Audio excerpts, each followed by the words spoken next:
সতীপীঠ সমূহের মধ্যে যে পীঠ ভক্তি, প্রেম ও ব্রজধামের আধ্যাত্মিক শান্তির প্রতীক তা হল কাত্যায়নী শক্তিপীঠ। এই পবিত্র স্থানটি অবস্থিত উত্তরপ্রদেশের মথুরা জেলায় বৃন্দাবনের গোদাবিহার অঞ্চলে।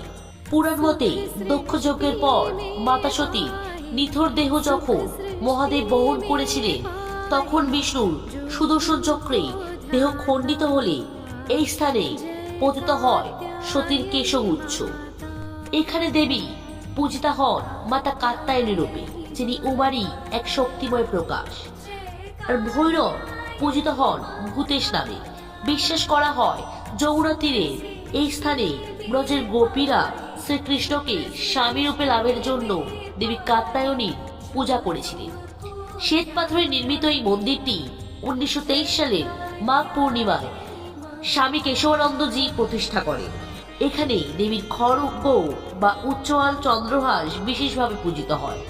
আজও এই শক্তিপীঠ ভক্তের হৃদয়ে জাগায় ভক্তি, প্রেম ও আত্মিক শান্তি। কমেন্টে অবশ্যই লিখবেন জয় মা কাত্যায়নী।